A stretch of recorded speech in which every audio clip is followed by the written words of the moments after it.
What's up, guys? Welcome back to my channel.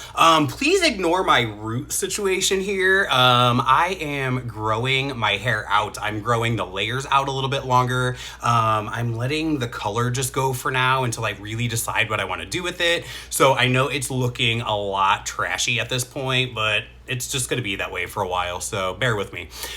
So in today's video, I wanted to get into some really indie makeup. You guys know that I wear a lot of indie makeup in my real life, on my YouTube channel. Now, even aside from like the indie brands, there's also a lot of like, I would almost call them micro mini indie brands. Brands like Vanessa's Vanity, Posh Pepper Beauty, brands like that are almost more like homemade. I've definitely found some holy grail products, especially with highlighters, eyeshadows. You guys know I'm an eyeshadow whore, so I'm gonna try them all out.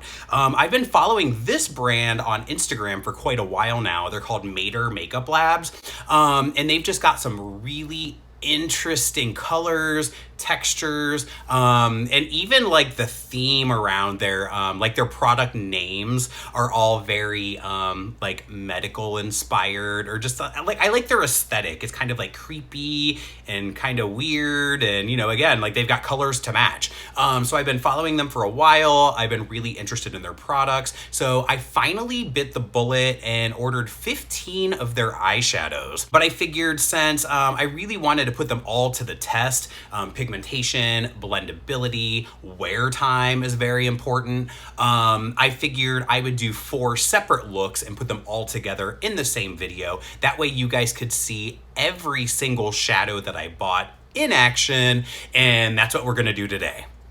So for this first look, I used the Urban Decay eyeshadow primer potion in the shade Eden, which I actually hadn't used in a while. I didn't set it, which may have sabotaged the look, which we'll get into later. China White I used from the Beauty Killer palette just to set the brow bone and into the transition area. Now Faint, I love a dusty rose for transition. This just really gave me Naked 3 vibes. It works really well with different looks, which you'll see later. This shade just blended out super easy, and it was really easily buildable to give it a little bit more depth. Rose and Rot is the color. This is the reason why I placed my order in the first place. It's just very similar to the shade Androgyny from the Androgyny palette, and I just knew that it would go hand in hand with the previous shade that I used.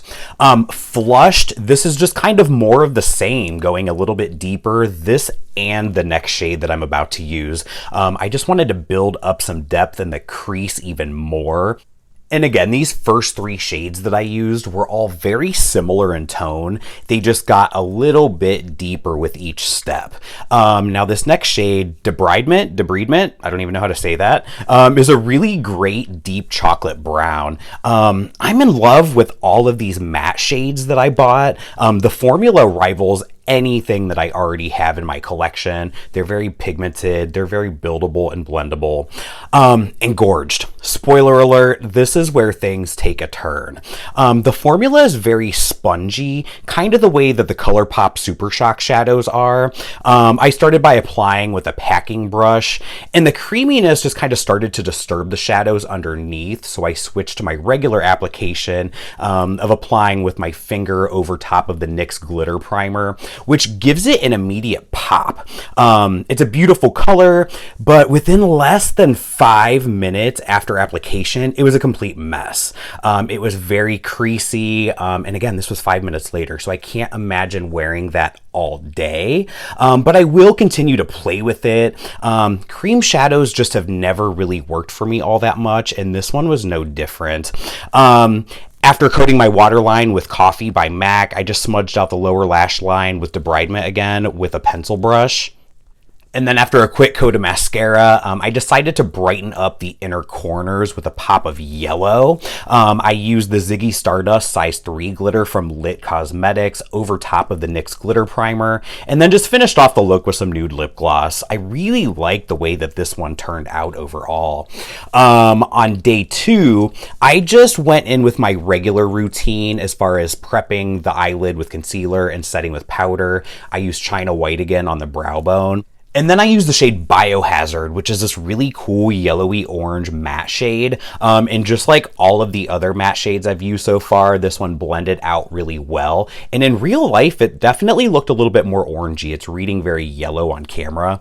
Over top of that, I built up a little bit of grunginess with the shade Cremated, which is almost a deeper version of Omega by MAC. And I just kind of kept blending until I created almost a new shade with those two colors.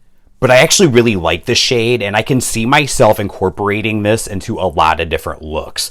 The shade Septic, this is another shade that I kept eyeing on Instagram. It's a true Kelly green. You can apply it very sheer, or you can pack it on for more opacity and intensity.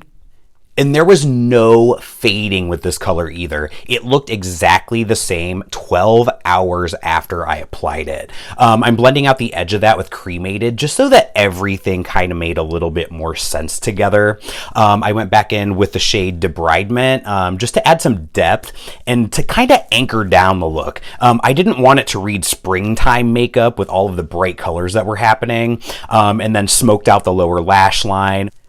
And really, I kind of wish that I had smoked everything out even lower on that lower lash line and up higher above my eye, just to create a much bigger look with it. But honestly, this was more about just kind of like trying out these colors.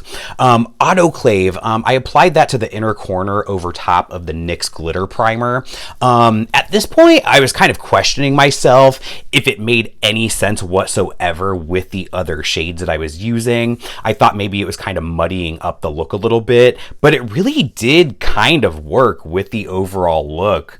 Toxoid, I'm in love with this shade. It's reminiscent of Club by MAC, but it definitely creased midday. Not as bad as Engorged, but it was definitely still noticeable in my crease. Of course, some mascara, some Midnight Cowboy glitter eyeliner from Urban Decay on that inner corner, and that is this finished look. I actually really liked this color combination. I think I'm going to try this one out again and just kind of make it a bigger look. So day 3, I'm back into Faint, which is definitely going to be a staple eyeshadow for me.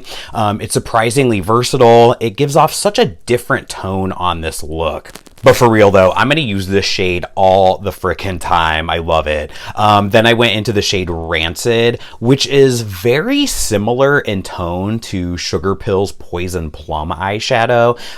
It might be a little bit lighter as far as the tone goes, and definitely easier to blend out in my opinion. And then the shade Dad Paw is a standard matte bright purple color.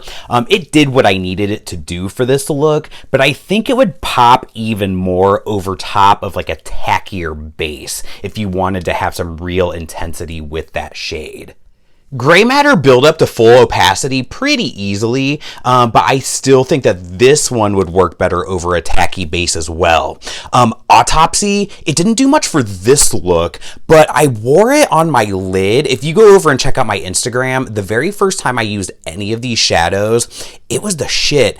No creasing, long lasting, it's an awesome color. And now I felt like this look needed just a little bit more depth, so I went in and deepened up the crease and the lower lash line with Black Count by Z Palette.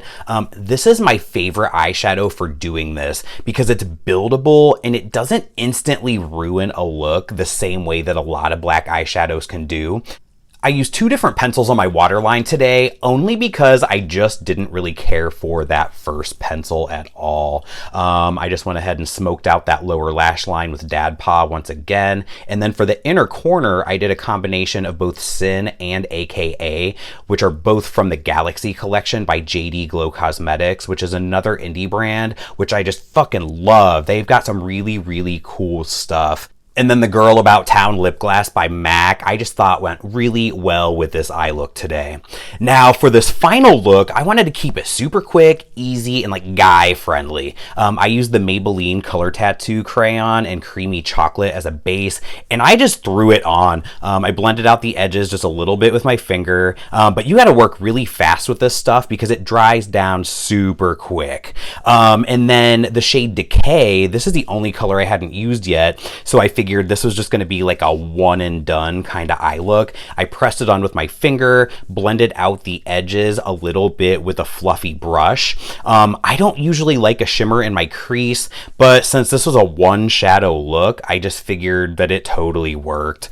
I then took that same crayon and I just smeared it underneath my lash line, and I didn't really care how messy it was. I just went in and immediately packed that shadow right over top of it. Then I used the Urban Decay 24/7 pencil in the shade Muse, which was really just a darker shade of both the base and the shadow. And that's pretty much the end of this look besides mascara. I didn't even use highlighter today. It just didn't really need it. All right, guys, all 15 shades tried and tested. Most of them were hits, only a few misses, so I think we did pretty good. I'm gonna go ahead and leave Maeder Makeup Labs info in the description box down below, Instagram, the store page, and all that stuff in case you wanna check any of that out. So thank you guys so much for watching. Thanks for being patient while it took me forever to get this video made and uploaded. And check out my Instagram, and I'll see you guys on the next one.